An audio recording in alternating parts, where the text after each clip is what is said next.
Hi! Today we'll be taking a look at the HD-303 microphone. It's a multimedia microphone system. The HD-303 multimedia microphone system features an omnidirection polar pattern, output impedance of 1.4 kiloohms plus or minus 30%, a frequency response range of 50 to 13 kilohertz, with sensitivity of minus 58 decibels plus or minus 3 dB. The operating voltage is 1 to 10 volts with a standard voltage being 3. The current consumption is a max of 350 microamps, signal noise ratio of 40 decibels or more, an 8-foot long cord with a 3.5mm stereo mic plug, and a total weight of 118 grams. The installation steps seem pretty simple, so let's just go ahead and open this up and build it. Looks like it's eagerly falling apart already. A little bit of water damage maybe, or just a little old.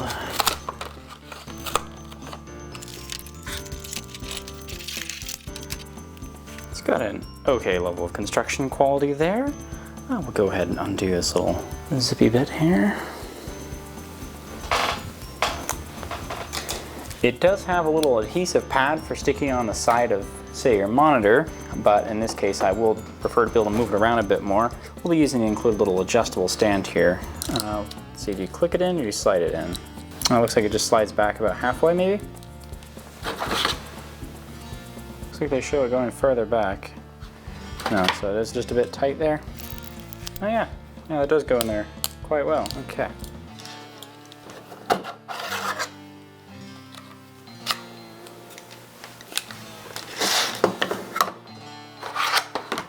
Doesn't look too bad if I don't say so myself. What do you think? We'll have to reach around the computer here and plug it in. Let's do that next. Since it just uses your sound card, there's no drivers to install. We'll just go ahead and use Audacity here. No, it looks like we don't have Audacity.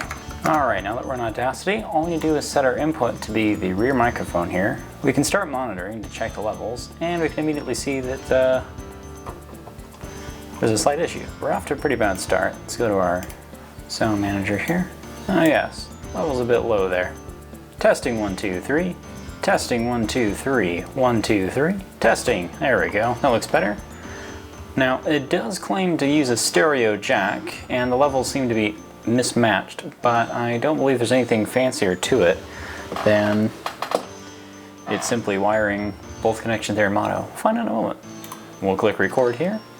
Alright, so it's definitely got some like DC bias going on there. Very interesting. Which could just be the sound card, honestly. I might try this on a different computer as well, just to verify. Alright, so let's try it now. Well, it seems to be recording audio, although it's very inconsistent with what I expect. If I get up closer to it, it is much louder on the levels. I'm also clipping.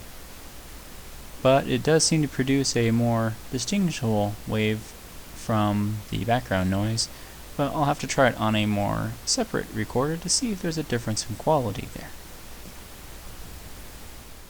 Let's go ahead and get a different audio recorder and try that out and see if it makes a difference. So we'll try using a cassette recorder with it. Just plug that mic right in.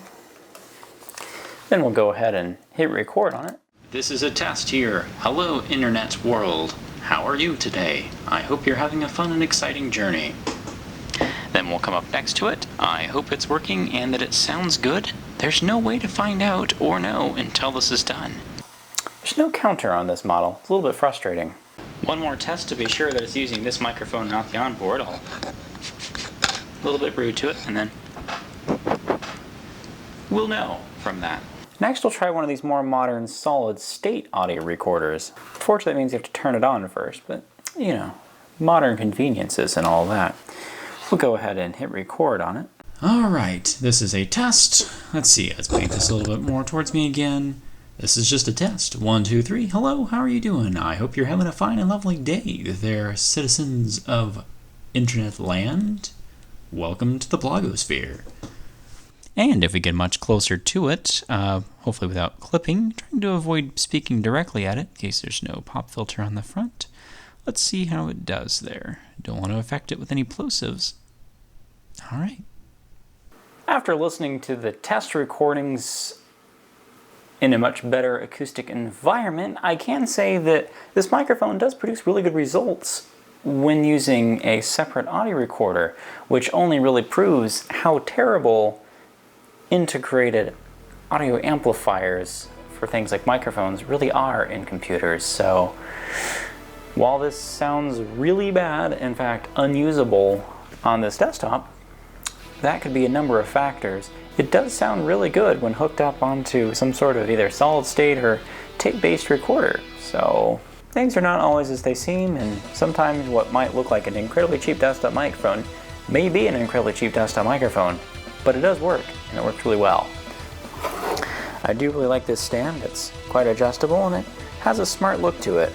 Matches the aesthetic of the setup I have here, so all in all I would say it's a good find there.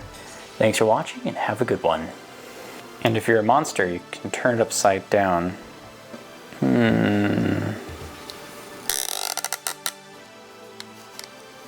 There we go. I'll set it back there. I think it's where I'll keep it set up. It's a good little spot there for a microphone for any web conversations there.